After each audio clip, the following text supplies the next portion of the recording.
Hello मित्रांनो, कसे आहात? छान आहात ना? छानच असायला पाहिजे.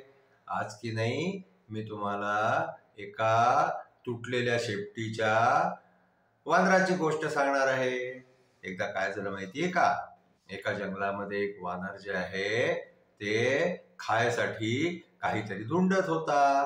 तो या झाडावरतून त्या झाडावरती गेला, त्या झाडावरतून त्या झाडावरती गेला, पण त्याला खायसाठी काही मिळेना. त्याला खूप भूक लागलेली होती. तो भुकेने इतका व्याकुळ होता की तो सारखं काहीतरी खायला धुंडून राहिला होता. आता काय झालं की या धावपळीमध्ये जे आहे ना, एका झाडामध्ये त्या वानराची शेपटी अडकून गेली. आता तो खूप प्रयत्न करे ती आपली शेपटी बाहेर काढायचा, पण काही निघेना. मग त्यांनी खूप जोर लावला. तेव्हा जाऊन काय झालं माहितीये? शेपटी तर निघाली, पण तुटून गेली. आता त्याची शेपटी जी आहे ती लहान राहून गेली. आता त्या वानराला जे आहे ते खूप दुःख झालं, कारण तुम्हाला तर माहितीये की वानराचं आपल्या शेपटीवरती खूप प्रेम असतं. मग आता काय झालं माहितीये का? तो विचार करायला लागला की अशा तुटलेल्या शेपटीने जगण्यामध्ये काय मजा आहे. त्याच्यापेक्षा आपण जे आहे ते आत्महत्या करून घेऊ. पण जेव्हा तो आत्महत्या करायचा विचार करायला लागला, तर त्याच्या मनामध्ये हे आलं की अरे, आत्महत्या करणं म्हणजे तर हारण्यासारखं आहे. म्हणून जे आहे ते आपल्याला आणखीन काही विचार करायला पाहिजे. मग त्यांनी काय विचार केला की आपण जे आहे ते सगळ्या जंगलातल्या वानरांची एक सभा बोलवू.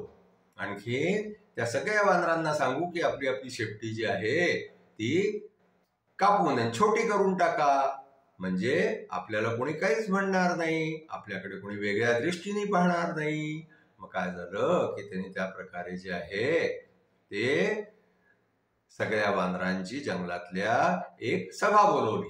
आणखीन त्यांनी त्या वानरांना म्हटलं की अरे, आपली शेपटी जी आहे ना ती केवढी मोठी आहे, केवढी जाड आहे. आपल्या शरीराच्या हिशोबाने जे आहे ती शेपटी आपल्याला मुळीच शोभत नाही. म्हणून आपण सगळेजण जे आहे ना ते आपली शेपटी कापून टाकू, म्हणजे आपल्याला त्या शेपटीचा भारही होणार नाही. आता काय झालं माहितीये का? सगळे वानर आधी तर तयार झाले की हो, हा खूप छान गोष्ट करून राहिलेला आहे, हा खूप छान सांगून राहिलेला आहे. पण काय झालं की त्यातल्या त्यात एक वानर जो आहे ना तो खूपच हुशार होता. त्या हुशार वानराने जे आहे ना ते त्या शेपटी कटलेल्या वानराकडे पाहिलं.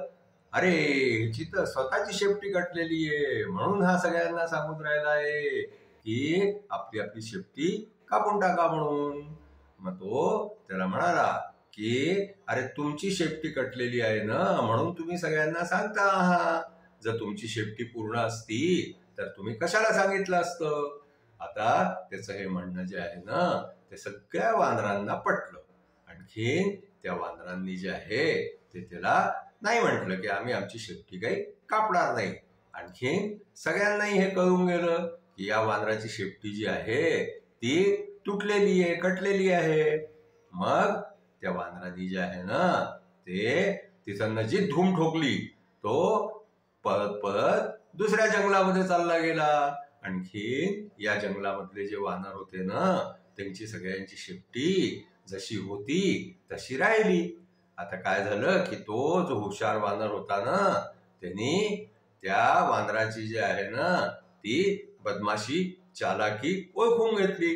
आणखीन त्यांनी आपल्या सगळ्या वानर मित्रांची जी आहे ती शेपटी वाचवून घेतली. असं कोणी आपल्याला काही उल्लू बनवायचा प्रयत्न केला, बेवकूफ बनवायचा प्रयत्न केला तर आपण सहजासहजी बनू नये. आपण विचार करावा. आपण जे आहे ते आधी त्याच्याकडे पाहावं की तो हे कशामुळे सांगून राहिलेला आहे, आणखी मगच जे करायचं असेल ते करावं. आता आमची आजची गोष्ट इथेच संपली. तुम्हाला आमची गोष्ट आवडली असल्यास तुम्ही आम्हाला लाईक करा, शेअर करा, आमच्या चॅनलला सबस्क्राईब करा. थँक्यू.